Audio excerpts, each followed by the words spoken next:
Hello friends, എല്ലാവർക്കും നമസ്കാരം. നിങ്ങൾ ഏവരും കാത്തിരിക്കുന്ന രേവതിയുടെയും സച്ചിയുടെയും ഇനി വരാനിരിക്കുന്ന വിശേഷത്തിലേക്ക്, അതായത് നെക്സ്റ്റ് വീക്ക് പ്രമോയും നാളത്തെ വിശേഷവും കൂടെയാണ് ഞാൻ പറയുന്നത്. അപ്പൊ വിശേഷത്തിലേക്ക് സ്വാഗതം. വിശേഷത്തിലേക്ക് കടക്കുന്നതിന് മുമ്പായിട്ട് ആരെങ്കിലും നമ്മുടെ ഈ ചാനൽ ആദ്യമായിട്ട് കാണുന്നുണ്ടെങ്കിൽ ഇതുവരെ സബ്സ്ക്രൈബ് ഒന്നും ചെയ്ത് വെച്ചിട്ടില്ലെങ്കിൽ തീർച്ചയായിട്ടും ഒന്ന് സബ്സ്ക്രൈബ് ചെയ്ത് വെച്ചോളൂ കേട്ടോ. അതിനോടൊപ്പം മാക്സിമം എല്ലാവരും നമ്മുടെ വീഡിയോ ഇഷ്ടപ്പെടുന്നുണ്ടെങ്കിൽ ഒരു ലൈക്കും കൂടി അടിച്ചിട്ട് പോകാൻ മറക്കരുത്.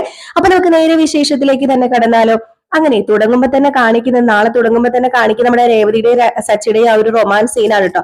അപ്പം ഇതിനെ ചുറ്റിപ്പറ്റി നമ്മുടെ ശ്രുതി നടക്കുന്നുണ്ട്. അപ്പൊ ശ്രുതിയുടെ ഏക ലക്ഷ്യം എന്ന് പറഞ്ഞാല് ആ ഫോണ് കൈക്കലാക്കണം, ആന്റണിക്ക് അതിലുള്ള കാര്യങ്ങളൊക്കെ അയച്ചു കൊടുക്കണം. അപ്പം അതാണ് സത്യം പറഞ്ഞു കഴിഞ്ഞാൽ നമ്മുടെ ശ്രുതിയുടെ ഏക ലക്ഷ്യം. ഇപ്പൊ ഏക ലക്ഷ്യം എന്ന് പറഞ്ഞാൽ അത് മാത്രമേ ഉള്ളൂ. അപ്പൊ അതുകൊണ്ട് സച്ചിയുടെയും രേവതിയുടെയും പുറകെ തന്നെയാണ് ഏത് നേരവും. അപ്പൊ അവരുടെ റൊമാൻസ് ഒക്കെ കഴിഞ്ഞു. അപ്പൊ ആ ഒരു സീനൊക്കെ കഴിഞ്ഞ് നേരം വെളുത്തു കഴിഞ്ഞപ്പോഴത്തേക്കും നമ്മുടെ സച്ചി ഓട്ടത്തിന് പോകാനുള്ള വെപ്രാളത്തിൽ ഓരോ കാര്യങ്ങളൊക്കെ ചെയ്തുകൊണ്ടിരിക്കുകയാണ്. അപ്പൊ രേവതിയോട് പറയുന്നുണ്ട്, നീ പെട്ടെന്ന് ഒരു കാര്യം ചെയ്യണം, ബ്രേക്ക്ഫാസ്റ്റ് ഒക്കെ തയ്യാറാക്കണം, ഇന്ന് എനിക്ക് നേരത്തെ ഓട്ടത്തിന് പോകണം, ഞാൻ ഇന്നലെ നിന്നോട് പറഞ്ഞല്ലായിരുന്നു എന്ന് ചോദിച്ചപ്പം, ഞാൻ സെറ്റാക്കാം സച്ചിയേട്ടാ, എല്ലാം ഞാൻ പെട്ടെന്ന് ചെയ്യാം, എന്താ വേണ്ടത്, പൂരി മസാല അല്ലേ വേണ്ടതെന്ന് ചോദിച്ചപ്പോ, പൂരി മസാല തന്നെ വേണ്ടത്, നിന്റെ പൂരി മസാല ഉണ്ടല്ലോ കഴിക്കാൻ ഒരു പ്രത്യേക ടേസ്റ്റാ, നിനക്കൊരു പ്രത്യേക ടേസ്റ്റ് ഇല്ലേ, അപ്പൊ പൂരി മസാലയ്ക്ക് ഒരു പ്രത്യേക ടേസ്റ്റ്, അപ്പൊ അതുകൊണ്ട് ഇന്ന് പൂരി മസാല മതി, ഇന്ന് പൂരി മസാല ഞാൻ കഴിക്കുന്നുള്ളൂ, എന്നാ പിന്നെ ഞാൻ പോയി ഒന്ന് ഫ്രഷ് ഒക്കെ ആയിട്ട് വരാന്ന് പറഞ്ഞിട്ട് സച്ചി നേരെ ഫ്രഷ് ആകാനായിട്ട് കയറുകയാണ്. അപ്പൊ കുളിച്ചൊരുങ്ങിയൊക്കെ പോകാനായിട്ട് ബാത്റൂമിലേക്ക് കയറുകയാണ്. അപ്പൊ ബാത്റൂമിലേക്ക് കയറി കഴിഞ്ഞപ്പോഴത്തേക്കുമാണ് നമ്മുടെ ശ്രുതി എന്ത് ചെയ്യുന്നത്, പമ്മി പമ്മി പമ്മി ആ ഫോൺ എടുക്കാനായിട്ട് വരിക. ആ ഫോണിലാണല്ലോ കാര്യങ്ങളൊക്കെ ഉള്ളത്. അപ്പൊ ഫോൺ എടുക്കാനായിട്ട് പമ്മി പമ്മി വന്നു കഴിഞ്ഞപ്പോഴത്തേക്കും പതിയെ ഫോണ് ഇങ്ങനെ കയ്യിൽ പിടിച്ചതും പെട്ടെന്ന് സച്ചി ആ ഒരു ടോയ്ലറ്റിന്റെ ഡോറ് തുറന്നിട്ട് രേവതി രേവതി രേവതി എന്ന് പറഞ്ഞുകൊണ്ട് വിളിക്കുക. അപ്പോഴത്തേക്കും പേടിച്ചു പോയി ശ്രുതി പേടിച്ചു പോയിട്ട് എന്ത് ചെയ്യണം എന്ന് അറിയാൻ മേലാഞ്ഞിട്ട് നമ്മുടെ ശ്രുതി എന്താ ചെയ്യണത്, ശ്രുതി നേരെ പോയി അവിടുത്തെ കട്ടിലിന്റെ അടിയിൽ ഒളിച്ചിരിക്കുകയാണ്. ഒളിച്ചിരുന്ന ആ ഒരു സമയത്ത് രേവതി കയറി വന്നിട്ട് എന്താ സച്ചേട്ടാന്ന് പറഞ്ഞുകൊണ്ട് കയറി വന്നപ്പോഴത്തേക്കും പതിയെ ആ ഒരു ബാത്റൂമിന്റെ വാതിൽ തുറന്നിട്ട്, അതെ ഞാൻ ടൗവൽ എടുക്കാൻ മറന്നുപോയി രേവതി, ടൗവൽ എടുത്തു തന്നേന്ന് പറഞ്ഞു. ഓ അതാണോ, എന്നാ ഇപ്പൊ ഞാൻ എടുത്തു തരാമെന്ന് പറഞ്ഞുകൊണ്ട് അലമാര തുറന്ന ഒരു ടൗവലൊക്കെ നമ്മുടെ സച്ചിക്ക് എടുത്തു കൊടുത്തിട്ട് രേവതി പോകാൻ തുടങ്ങി. ഇപ്പൊ സച്ചി പറഞ്ഞു, അതെ പെട്ടെന്ന് ബ്രേക്ക്ഫാസ്റ്റ് തയ്യാറാക്കിക്കോ, എനിക്ക് ഇപ്പൊ തന്നെ വേണം, ഞാൻ ഇപ്പൊ തന്നെ ഇറങ്ങും, വേഗം ആട്ടെ എന്ന് പറഞ്ഞു. ആയിക്കോട്ടെ സച്ചേട്ടാന്ന് പറഞ്ഞിട്ട് നമ്മുടെ രേവതി നേരെ ബ്രേക്ക്ഫാസ്റ്റ് തയ്യാറാക്കാനായിട്ട് കിച്ചണിലേക്ക് പോവുകയാണ്.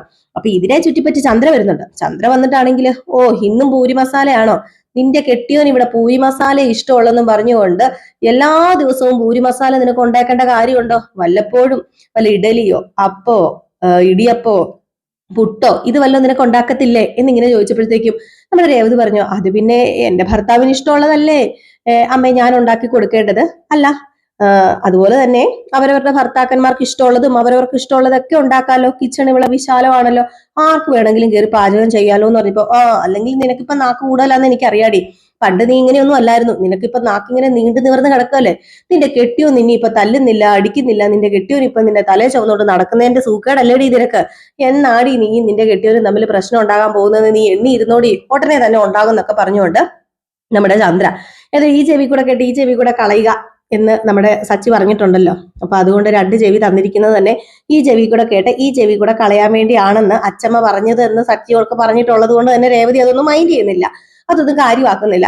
അപ്പൊ അങ്ങനെ മൈൻഡ് ചെയ്യാതെ നടക്കുകയാണ്. ഈ സമയത്താണെങ്കിൽ നമ്മുടെ ശ്രുതി കട്ടിലിന്റെ അടിയിൽ നിന്ന് ഇറങ്ങി വരാൻ തുടങ്ങുമ്പോഴത്തേക്കും എന്ത് ചെയ്യുന്നു, ഫോൺ ഓഫായി പോവുക. ആ ഫോൺ ഓഫായി പോയത് കൊണ്ട് തന്നെ ആ ഫോണ് ഒന്നും എടുത്ത് നമ്മുടെ ആന്റണിക്ക് അയക്കാനായിട്ടോ അല്ലെങ്കിൽ ശ്രുതിയുടെ ഫോണിലേക്ക് അയച്ചിട്ടോ ആന്റണിക്ക് അയച്ചു കൊടുക്കുകയൊക്കെ അങ്ങനെയൊക്കെ മതിയല്ലോ. അപ്പം അതിന് സാധിക്കുന്നില്ല.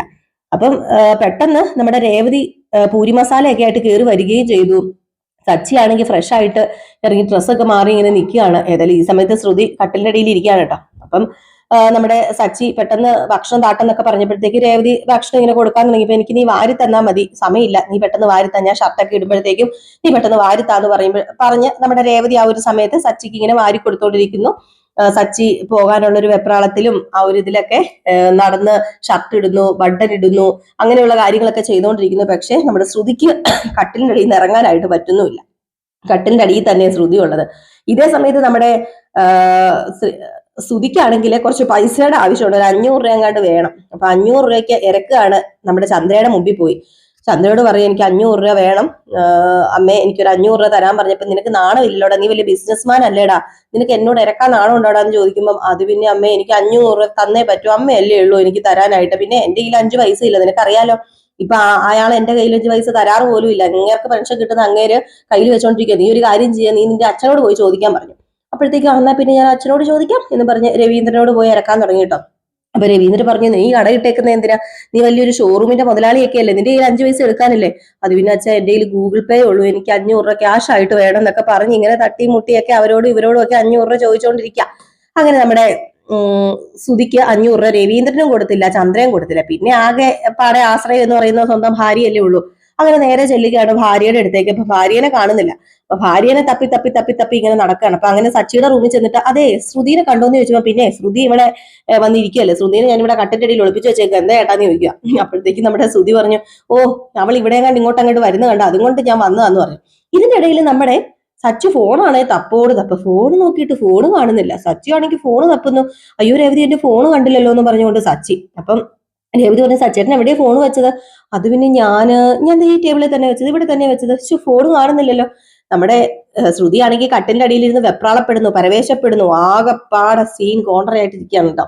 നമ്മുടെ ശ്രുതിക്ക് കട്ടിലിന്റെ അടിയിൽ നിന്ന് ഇറങ്ങി വരാൻ പറ്റുന്നില്ല. അതിനിടയിൽ രേവതിയുടെ സച്ചിയുടെ റൊമാൻസ് കാണേണ്ടി വരുന്ന അവസ്ഥ, അവരങ്ങോട്ടും ഇങ്ങോട്ടും വാരി കൊടുക്കുന്നതിനിടയിൽ ചെറിയ റൊമാൻസ് ഒക്കെ ഉണ്ട്. അപ്പൊ അതൊക്കെ കണ്ടിട്ടാണെങ്കിൽ നമ്മുടെ ശ്രുതിക്ക് അസ്വസ്ഥതയായി, റൊമാൻസ് കാണിക്കാൻ കേട്ടോ സമയം കണ്ടില്ല, രണ്ടെണ്ണത്തിനും കൂടെ റൂമിനകത്ത് നിന്ന് ഇറങ്ങി പോകത്തില്ലേ, ദൈവമേ ഇതിനകത്ത് നിന്ന് ഇറങ്ങി പോയാൽ മതിയായിരുന്നു, എപ്പൊ കയറാൻ തോന്നിയതാണോ, ഫോണും ഓഫായി പോയി എന്ന് പറഞ്ഞ് വെപ്രാളപ്പെട്ടിരിക്കുക.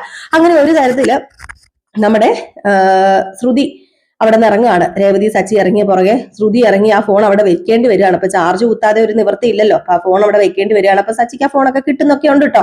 അപ്പൊ ഏതായാലും അവിടെയും ഫ്ലോപ്പ് ആയി പോയി നമ്മുടെ ശ്രുതിയുടെ പ്ലാനും പദ്ധതിയൊക്കെ. ആന്റണിക്ക് ഫോൺ എടുത്ത് കൊടുക്കാൻ പോയിട്ട് അതിൽ നിന്നൊരു മെസ്സേജ് പോയിട്ട് ആ ഫോൺ ഒന്ന് ഓപ്പൺ ചെയ്യാൻ പോലും വയ്യാത്തൊരു അവസ്ഥയായി പോയി, കൈ വന്നിട്ട് പോലും കിട്ടാൻ പറ്റാത്തൊരു അവസ്ഥയായി പോയി.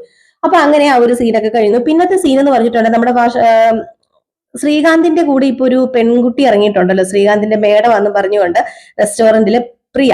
അപ്പം നമ്മുടെ പ്രിയയും ശ്രീകാന്തും തമ്മിൽ സംസാരിക്കുന്നത് ഈ പറയുന്ന വർഷയുടെ അമ്മ കാണാൻ ഇടയാണുണ്ട്. അപ്പൊ ഈ അമ്മ കാണാൻ ഇടയാകുമ്പോഴത്തേക്കും ഒന്നാമത് അറിയാമല്ലോ പുള്ളിക്കാരിയുടെ സ്വഭാവം, അവിടെ ഇവിടെ എന്തെങ്കിലും കണ്ട ഇവിടെ എവിടെയും പോയി പറയുന്ന ചന്ദ്രമതിയുടെ ബാക്കിയായിട്ടുള്ള സ്വഭാവം. അപ്പം ഈ ശ്രീകാന്തും പ്രിയയും കൂടെ ഇടപെടുന്നത് കണ്ടാലും ഇച്ചിരി റോങ് ആയിട്ട് തോന്നും. ആ പെൺകൊച്ചാണെങ്കിൽ, പ്രിയ എന്ന് പറയുന്ന പെണ്ണാണെങ്കിൽ വളരെയധികം എന്താ പറയുക, ഒരു റോങ് ആയിട്ടുള്ള രീതിയിൽ, അതായത് ഇച്ചിരി കൊഞ്ചിക്കൊഴഞ്ഞൊക്കെയാണ് സംസാരിക്കുന്നത്. അപ്പം ആ ഒരു സംസാര രീതി കാണുമ്പോൾ തന്നെ ഓപ്പോസിറ്റ് നിൽക്കുന്ന ആൾക്ക് മനസ്സിലാകാവുന്നതേ ഉള്ളൂ ഇച്ചിരി എന്തോ ഡിങ്കോഡോൾഫി ആണ് എന്ന്. അപ്പൊ അതുകൊണ്ട് തന്നെ നമ്മുടെ വർഷയുടെ അമ്മയ്ക്ക് ഇത് കണ്ടിട്ട് അങ്ങ് പിടിക്കുന്നില്ല. വർഷയുടെ അമ്മ എന്ത് ചെയ്യുന്നു, നേരെ വർഷയോട് എന്ന് പറയുകയാണ്, നിന്റെ ഭർത്താവിന്റെ ഇപ്പോഴത്തെ കൂട്ടുകെട്ട് ശരിയല്ല, മേഡമാന്ന് പറഞ്ഞ് ഒരുത്ത് നടക്കുന്നുണ്ടല്ലോ എന്ന്. വർഷ ഇത് സഹിക്കുമോ? വർഷയ്ക്കാണെങ്കിൽ ഈ വക കാര്യങ്ങളൊക്കെ കേൾക്കുന്ന കലിപ്പുള്ള കൂട്ടത്തില്ല.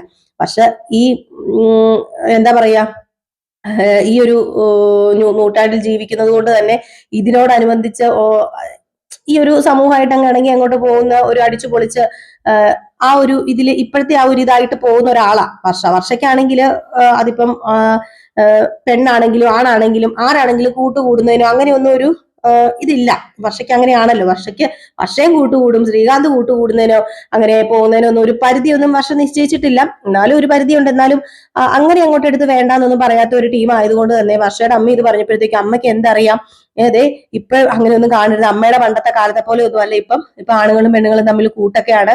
അല്ലെങ്കിൽ തന്നെ ഇപ്പം മിക്ക ഓഫീസുകളിലും നല്ല പോസ്റ്റിലൊക്കെ പെണ്ണുങ്ങളൊക്കെ ഉള്ളത്. അപ്പൊ പെണ്ണുങ്ങളുടെ കീഴിൽ ആണുങ്ങൾക്ക് പ്രവർത്തിക്കേണ്ടി ഒക്കെ വരും, അവരുടെ ജോലിയുടെ ഭാഗമാണ്. അത് അമ്മ എന്നാത്തിന് ഇങ്ങനെയൊക്കെ പറയുന്നത്, മേലാൽ ഈ വക കാര്യങ്ങൾ പറഞ്ഞുകൊണ്ട് എന്റെ അടുത്ത് വന്നാലുണ്ടല്ലോ അങ്ങനെയാണ് ഇങ്ങനെയാണ് മറിച്ചാണ് എന്നൊക്കെ പറഞ്ഞുകൊണ്ട് നമ്മുടെ വർഷയാണെങ്കിൽ ഒത്തിരി വഴക്ക് പറയാണ് കേട്ടോ. നമ്മുടെ മഹിമയാണെങ്കിൽ നീ അനുഭവിച്ചോളും, ഞാനൊന്നും പറയുന്നില്ല, അനുഭവിച്ചു കഴിഞ്ഞിട്ട് നീ ലാസ്റ്റ് പറഞ്ഞാ മതി, നീ അനുഭവിക്കും എന്നൊക്കെ പറഞ്ഞിട്ട് നമ്മുടെ മഹിമ അങ്ങ് പോയി. അപ്പൊ ആ ഒരു സീനും കാണിക്കുന്നുണ്ട്. പിന്നത്തെ സീൻ എന്ന് പറഞ്ഞിട്ടുണ്ടെങ്കിൽ നമ്മുടെ രേവതിയും സച്ചിയൊക്കെ കൂടി അമ്പലത്തിൽ ചെല്ലുമ്പം അവിടെ ഒരു രണ്ടുപേരും കൂടെ ചേർന്നിട്ട് എന്തോ ഒരു പൂജയുടെ കാര്യങ്ങളൊക്കെ പറയുന്നുണ്ട്. അതായത് രേവതിയുടെ അമ്മയുടെ കയ്യിൽ നിന്ന് പൂ മേടിക്കാൻ വന്നവരാണ്. അപ്പൊ കുടുംബത്തിൽ സന്തോഷം ഉണ്ടാകാനും കുട്ടികൾ ഉണ്ടാകാനും കല്യാണം നടക്കാനും ഒക്കെ എന്തോ ഒരു വീട്ടിൽ വെച്ച് എന്തോ ഒരു പൂജ നടത്തുകയാണെങ്കിൽ നല്ലതാണ്. അപ്പം എന്തോ ഒരു പ്രത്യേകതരം പൂജയാണ് കേട്ടോ, ഈ രൂപങ്ങളൊക്കെ വെച്ചുള്ള ഒരു പൂജയാണ്. അപ്പം ഇത്ര ദിവസത്തിനുള്ളിൽ വ്രതമൊക്കെ എടുത്ത് ഇത്ര ദിവസം വേണം, അതായത് ഇച്ചിരി സ്പേസ് ഒക്കെ വേണം, അവിടെ ആൾക്കാരൊക്കെ വരും, അവർക്ക് ഭക്ഷണമൊക്കെ കൊടുക്കണം, അപ്പം അങ്ങനെ ഭജനയൊക്കെ ഉണ്ട്. അപ്പൊ അങ്ങനെ കുറച്ച് സിസ്റ്റംസ് ആണ്. അപ്പൊ അതുകൊണ്ട് തന്നെ നമ്മുടെ രേവതിക്ക് ഇത് കേട്ട് കഴിഞ്ഞപ്പോഴത്തേക്ക് രേവതിക്ക് പണ്ട് മുതലേ ഇത് നടത്തണൊക്കെ ഭയങ്കര ആഗ്രഹമാണ്. പക്ഷെ അവരുടെ വീട്ടിൽ ഇടയൊന്നും ഇല്ലല്ലോ. അങ്ങനെ സച്ചിയോട് കാര്യം സംസാരിക്കുകയാണ്. ഇങ്ങനെ എനിക്കൊരു ആഗ്രഹമുണ്ട് സച്ചേട്ടാ, നമുക്കിങ്ങനെ നടത്താം, കുഴപ്പമുണ്ടോ എന്ന് ചോദിച്ചപ്പോൾ അതിനിപ്പോ എന്താ നടത്താലോ, നമുക്കൊരു കാര്യം ചെയ്യാം, അച്ഛനോട് പോയി പറയാന്നൊക്കെ പറഞ്ഞിട്ട് നേരെ ചെന്ന് നമ്മുടെ ബാലചന്ദ്രനോട് പറയുന്നു. അപ്പൊ ബാലചന്ദ്രൻ ഇത് കേട്ട് കഴിയുമ്പോഴത്തേക്കും ബാലചന്ദ്രൻ പറയുന്നുണ്ട്, അതിനെന്താ മോളെ, മോൾക്ക് ആഗ്രഹമുണ്ട് നടത്താം, പക്ഷെ നമുക്ക് ചന്ദ്രയോടൊക്കെ ഒന്ന് അഭിപ്രായം ചോദിക്കണമല്ലോ, എല്ലാവരോടും ഒന്ന് അഭിപ്രായം ചോദിക്കണമല്ലോ എന്ന് പറഞ്ഞപ്പോൾ ഓക്കെ അച്ഛൻ, എന്നാ പിന്നെ എല്ലാവരോടും അഭിപ്രായം ചോദിക്കാന്ന് പറഞ്ഞ് ചന്ദ്രയോട് ഇന്ന് അഭിപ്രായം ചോദിക്കുമ്പോൾ ചന്ദ്ര അമ്പിനും വില്ലിനും അടുക്കുന്നില്ല. ചന്ദ്രയ്ക്കാണ് പറ്റത്തില്ല. ചന്ദ്ര പറയുന്നു, പിന്നെ എനിക്ക് പറ്റത്തില്ല, എനിക്ക് അതിന്റെ ആവശ്യമൊന്നുമില്ല, ഞാൻ എന്തിനാണ് ഇപ്പൊ ഒരു പൂജ ഇവിടെ നടത്തുന്നത്, അല്ലെങ്കിൽ ഇവളുടെ തീരുമാനമല്ല, ഇവളുടെ തീരുമാനമായിട്ട് ഞാൻ സമ്മതിക്കത്തില്ല. രേവതി, നിനക്ക് ഒരു വിചാരമുണ്ട്, നിന്റെ വീട്ടിലൊക്കെ ഇതൊന്നും നടത്തുന്നില്ല, അപ്പൊ നിനക്ക് ഇവിടെ കയറി പറ്റി ഇതൊക്കെ നടത്താന്ന്, അതുകൊണ്ടല്ലേ, നിന്റെ വീട്ടിൽ ഇടക പോലും ഇല്ലല്ലോ, അപ്പൊ നിന്റെ വീട്ടിൽ നടത്താൻ പറ്റാത്തതുകൊണ്ട് ഇവിടെ നടത്തി ഇവിടെ ചെലവുണ്ടാക്കാനാണോ, ഇവിടെ എല്ലാവരുടെയും പൈസ കളയാനാണോ എന്ന് ചോദിച്ചപ്പോ അമ്മേ, എന്തിനമ്മ ഇങ്ങനെയൊക്കെ പറയുന്നത്, ഇത് ദൈവത്തിന്റെ കാര്യമല്ലേ, ഞാൻ എനിക്ക് വേണ്ടി മാത്രമല്ല ഇവിടെയുള്ള എല്ലാവർക്കും കൂടെ വേണ്ടിയല്ലേ എന്നൊക്കെ ഇങ്ങനെ പറഞ്ഞപ്പോഴത്തേക്കും നമ്മുടെ രവീന്ദ്രൻ പറയാ, അതെ ചന്ദ്ര, എന്തിനാ മുടക്കന്യായം പറയുന്നത്, നീ എന്തിനാ മുടക്കുന്നത്, അതെ ഈ സമയത്ത് പാട്ട് പാടാനും പാചകം ചെയ്യാനും ഒക്കെ സമയമുണ്ട്, പാചകമൊക്കെ നമ്മുടെ രേവതി ചെയ്തോളും, പിന്നെ പാട്ട് പാടാൻ ചന്ദ്ര നിനക്കറിയാലോ എന്ന് പറഞ്ഞപ്പോഴത്തേക്കും നമ്മുടെ ചന്ദ്ര അങ്ങ് പൊങ്ങിപ്പോയി കേട്ടോ. അങ്ങനെ ചന്ദ്ര അതിലങ്ങ് വീഴുകയാണ് നമ്മുടെ രവീന്ദ്രൻ പറഞ്ഞതില്, പാട്ട് പാടാൻ നിനക്കറിയാലോ എന്ന് പറഞ്ഞപ്പോ നീ ആ പാട്ട് പാടിക്കോ എന്ന് പറഞ്ഞപ്പോഴത്തേക്കും എല്ലാവരും വരുമ്പം ചന്ദ്ര പാട്ട് പാടുക എന്ന് പറഞ്ഞാൽ നിസ്സാരാണോ, അപ്പൊ അങ്ങനെ ചന്ദ്ര അതിലങ്ങ് വീണു. ഏതായാലും നമ്മുടെ രവീന്ദ്രന്റെ ആയുധങ്ങ് ഫലിച്ചു, നമ്മുടെ ചന്ദ്ര അങ്ങ് സമ്മതിച്ചു. ഏതായാലും നമ്മുടെ ചന്ദ്ര സമ്മതിക്കുകയും ചെയ്തു. രവീന്ദ്രൻ ഒരു കെട്ടിപ്പിടിച്ച് സച്ചി ഒരു ഉമ്മയൊക്കെ കൊടുത്തു. പെണ്ണുപിള്ളയുടെ ആഗ്രഹം സാധിച്ചു കൊടുക്കാൻ പറ്റിയില്ല. അപ്പൊ അങ്ങനത്തെ കുറച്ച് സീനൊക്കെ കാണിക്കുന്നുണ്ട്. ഇതിനിടയിൽ നമ്മുടെ ചന്ദ്രയാണ് ഡാൻസ് പഠിപ്പിക്കുന്നിടത്ത് അവിടെ രണ്ടു പേര്, അതായത് ഒരു ചെറുക്കനും ഒരു പെണ്ണും കൂടെ ഇച്ചിരി പ്രണയത്തിലൊക്കെയാണ്. അപ്പം അവര് തമ്മിലുള്ള ഒരു വേണ്ടാത്തൊരു സീൻ, അതായത് ആ പെണ്ണിനെ കയറി ഇങ്ങനെ കെട്ടിപ്പിടിക്കാൻ തുടങ്ങുന്നതോ ഉമ്മ കൊടുക്കാൻ തുടങ്ങുന്ന ഒരു സീന് രേവതി അങ്ങോട്ട് ചോറ് കൊണ്ട് ചെല്ലുമ്പോൾ കാണുകയാണ്. അപ്പൊ രേവതി അത് പിടിക്കുകയും രേവതി അത് പിടിച്ചു കഴിയുമ്പോഴത്തേക്ക് രേവതി ചോദ്യം ചെയ്തപ്പം ആ പെണ്ണും ചെറുക്കനും നേരെ അങ്ങോട്ട് മാറ്റിയിട്ടോ. ഇത് ശൃംഗാരം എന്ന് പറയുന്ന ആ ഒരു മുദ്ര ഞങ്ങൾ ഇങ്ങനെ പ്രാക്ടീസ് ചെയ്തുകൊണ്ടിരിക്കുന്നത്, അപ്പൊ ശൃംഗാരത്തിന് അങ്ങനെയൊക്കെ വേണമല്ലോ, പെയർ ആയിട്ട് ചെയ്തുകൊണ്ടിരിക്കുകയാണെന്ന് പറഞ്ഞ് നമ്മുടെ ചന്ദ്രമതിയെ അങ്ങ് വിശ്വസിപ്പിച്ചു. ചന്ദ്രമതി ആണെങ്കിൽ രേവതിനെ എന്തെങ്കിലും പറയാനിരിക്കുമല്ലോ, നീ ഇവിടെ കയറി വന്നിട്ട് എന്റെ പിള്ളേരെ നീ എന്താടി പറയുന്നത്, ഇവര് ഡാൻസ് കളിക്കാൻ വന്നതാ, മാനേഴ്സ് ഇല്ലാതെ പെരുമാറുന്നത്, നിനക്ക് ശൃംഗാരം എന്താ അറിയാമോ, നിനക്ക് അറിയത്തില്ലല്ലോ, നിനക്ക് നിന്റെ കെട്ടിയോന്റെ കൂടെ കുറച്ച് ശൃംഗരിക്കാനല്ലേ അറിയത്തുള്ളൂ, നിനക്ക് കുറച്ച് പൂ കെട്ടാനല്ലേ അറിയത്തുള്ളൂ, നിനക്കൊന്നും അറിയത്തില്ലടി എന്നൊക്കെ പറഞ്ഞുകൊണ്ട് നമ്മുടെ ചന്ദ്ര അങ്ങോട്ട് തുടങ്ങി. ഏതായാലും ആ ചെറുക്കനും ആ പെണ്ണും കൂടെ അവിടെ രക്ഷപ്പെടുകയാണ്. പക്ഷെ രണ്ടുപേരും എന്താ പറയുക, പ്രണയത്തിൽ എങ്ങണ്ടായിരുന്നു. അപ്പം പഠിപ്പിച്ചുകൊണ്ടിരിക്കുന്ന സമയത്ത് അങ്ങനെയൊന്നും പാടില്ലല്ലോ, അതുകൊണ്ടാണ് നമ്മുടെ രേവതിയും അതിൽ കയറി ഇടപെട്ടത്. രേവതി പിന്നെ പോയി പറഞ്ഞിട്ട് കാര്യമില്ലെന്ന് രേവതിക്ക് മനസ്സിലായി. ഇതിനിടയിൽ, അതായത് ഇവിടെ പൂജ നടക്കുന്നതിനിടയിൽ ഇനിയിപ്പൊ ശ്രുതിയുടെ ലക്ഷ്യം എന്ന് പറയുന്നത്, പൂജ നടക്കുമ്പോൾ വലിയ തിരക്കും കാര്യങ്ങളൊക്കെ ആണല്ലോ, അപ്പൊ ഫോൺ അടിച്ചു മാറ്റി നമ്മുടെ ശരത്തിന്റെ വീഡിയോസ് ഒക്കെ ആന്റണിക്ക് അയച്ചു കൊടുക്കാം എന്നാണ്. അത് ഏകദേശമൊക്കെ ആകുന്നുണ്ട് കേട്ടോ. അതായത് അങ്ങനെ വീഡിയോസ് ഒക്കെ നമ്മുടെ ശരത്തിന്റെ കയ്യിൽ ശ്രുതി കാരണം കിട്ടുകയാണ്. സച്ചിയുടെ ഫോണിൽ നിന്നുള്ള വീഡിയോസ് ഒക്കെ ലീക്ക് ആകുകയാണ്. അത് നമ്മുടെ ആന്റണിയുടെ കൈ കിട്ടുകയും ആന്റണി അത് മൊത്തത്തിൽ അങ്ങോട്ട് പ്രചരിപ്പിക്കുകയാണ് കേട്ടോ. സോഷ്യൽ മീഡിയ അങ്ങോട്ട് വാരി വെതറി വലിച്ചു വാരി എല്ലാം കൂടി അങ്ങോട്ട് ഇട്ടു. നാട്ടുകാരെല്ലാം കണ്ടു, ചന്ദ്ര നോക്കി കഴിഞ്ഞപ്പോൾ തന്റെ 1 ലക്ഷം രൂപ തട്ടിപ്പറിച്ചുകൊണ്ട് പോയത് ശരത്താണെന്ന് മനസ്സിലാകുന്നു.